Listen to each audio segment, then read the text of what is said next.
People sometimes find themselves accidentally moving into management roles.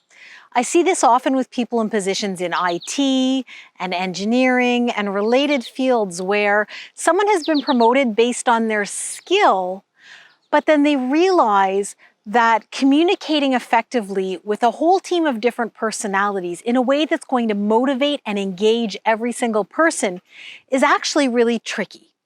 So today I wanted to talk about communication skills for middle managers who want to be promoted.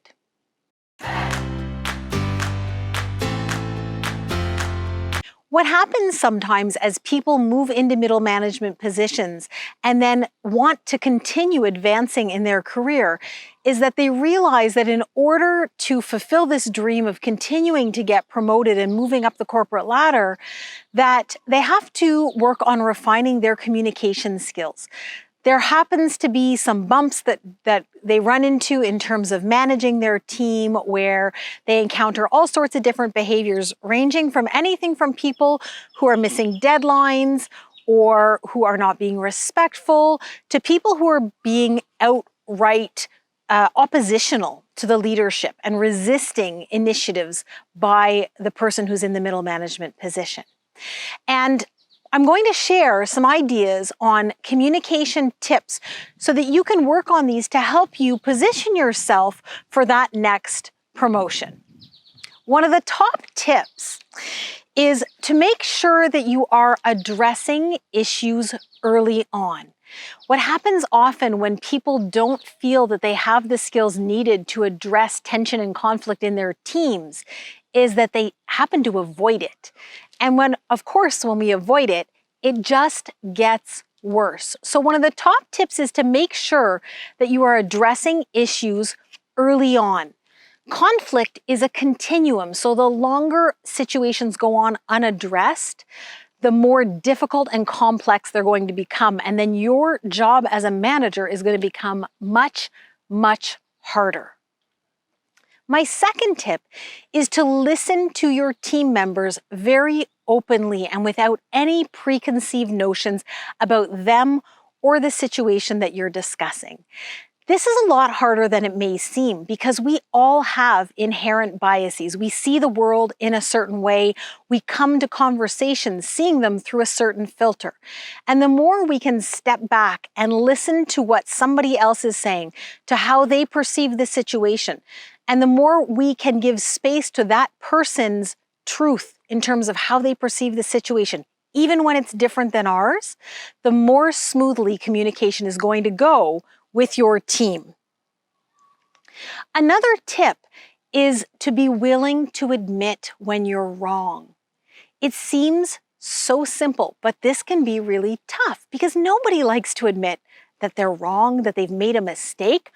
I don't like to do it. I try to do it because I think it's an important leadership skill.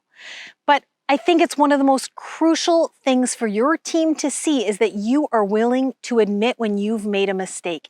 It's going to encourage your team to feel safe sharing when they've made a mistake. So that's another crucial communication tip to be a great middle manager and to position yourself for the next upcoming promotion.